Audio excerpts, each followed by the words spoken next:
the, what do you call it again, the action listener for the checkboxes. What I've done since then, I've added action listener to the radio buttons, and the radio buttons are grouped together so that only one can be activated at a time. So if I click that one, this one back, and if I click a different one, this one will not be checked again.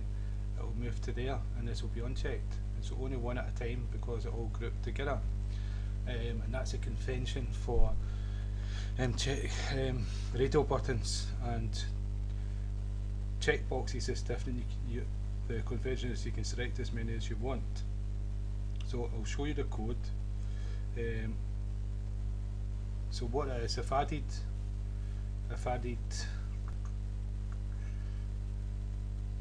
the check button and action listener added to it. Action listener added to radio buttons. There, I've created if I can get to it, like Boolean variables, rad1, rad2, rad3, and so they can go from true to false, and that's outside main, so it's global. And inside main, I've initialized them all to false.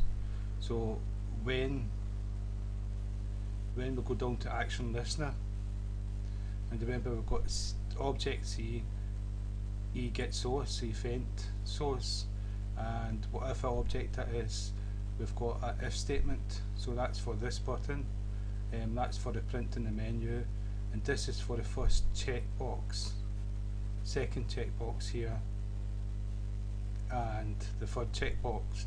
So if an event happens, we can tell what object fired that event and do the appropriate code.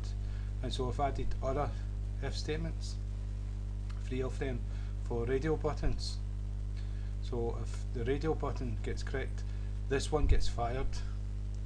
If the first radio button gets clicked, the second one, this one gets fired, this one gets executed, and if the third one gets fired, then this one gets executed. And inside the code it's identical for each one, apart from the variables is rad1 is true for the first one, and rad2 and 3 is false. And when we come down to the second one, rad1's false, rad2 is true, and rad3 is false. And so if we go down to the third one, the first 2 is false and the final one's true. And I've printed out what each one of these are so you can see what's happening. And so if we run the program, which I'm already doing, so if I click, I want you to see it, so I'll move this over here. So if we click like the first one, radio 1 correct, radio 1 true, radio 2 false, radio 3 false. I click the second one, radio 2 correct, radio 1 false, radio 2 true, and radio 3 false. If I click the third one, radio 1 false, radio 2 false, and radio 3 true. So because we can actually, and notice that only one at a time can be executed, right? So that's using action listener. And so because we can actually set variables to true or false, we can use these to answer a question. Let's say for that question we're looking for rad2 to be true. If rad2 is not true, then the question is wrong, so it's not going to get any points. And so we can use it that way. And so that's using the action listener, and the method for action listener is action performed. Now with the radio buttons we can also use change listener, which uses change event, and that will fire an action at any change at all. So we're not talking about clicking on a button. What we're talking about, just by moving the mouse over the top, it's a change of events. And so quickly I'm going to do this, is I'm going to go back up to find out where I am. We'll go to radio buttons, and I've added the action listener there. what I'm going to do is I'm going to add radio 1 dot add change listener. There's something wrong with it. No, we spelled that right. 1 dot add change listener. I don't know what's off. So let's see if I type it out again. 1 dot add, see, oh it's working. So and add change listener instead of action listener, and so that's what we're going to do. And so it's F, the same as the tutorial before.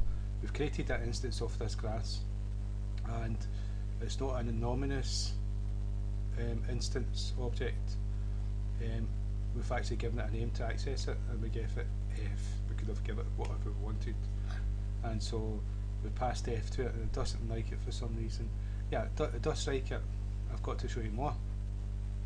And so what we've got to do, this has not been implemented in the class like we did Action Listener, and so we said implements Action Listener. So what we need to do is implement the change listener. So that's us implemented the change listener. Now we need to implement the method.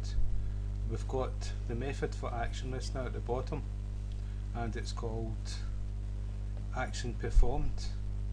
Well, this is, if I remember, change event. I'm not too sure what it's called. State change or something. I can't remember, but we're going to find out. And so if I click here, it will say implement, add an unimplemented methods. Double click it and it'll be added at the bottom. So state changed is the method, and so Action Listener, the method is called action performed.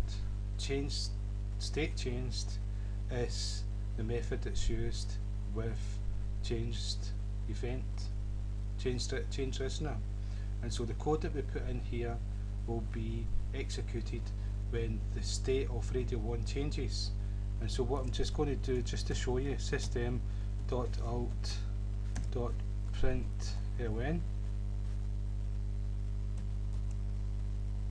and the state has changed. So this is an opportunity to show you a different listener and how to implement it. And so you could use this for mouse events, but we've got a mouse motion listener and a mouse listener. So, but the more things you've got to your elbow, the better you can code, and the more variety you've got for coding. And so what I'll do is I'll save this. This is a code that's going to be executed when there's a change. And notice it's passed change event, and it's E. And so we could change that to a different letter if we wanted to, if we wanted, no reason why, but just save, run the program. Now what we've got here is the first one is Scotland Cool, is the first radio button. That's the one we've added the change listener to. So any change to that will actually execute the code inside the state change method. So to show you that, I'll click one that's not got that. That's what happens. Right, watch this, I move over. Soon as the mouse moves into is Scotland Cool, the state has changed. Right, that's without clicking, just moving over. If I move up, as soon as I move off, then it's changed again. If I move over again, as soon as I go into that area for this, then the state's changed. If I click, it's another change. I'm not sure if it's, yeah, it's changed. Anything we do at all will change that state, will appear. And because I clicked, we already had the action listener. The action listener was clicked into it. And so if I move away, it will happen again. So that, I just wanted to show you that.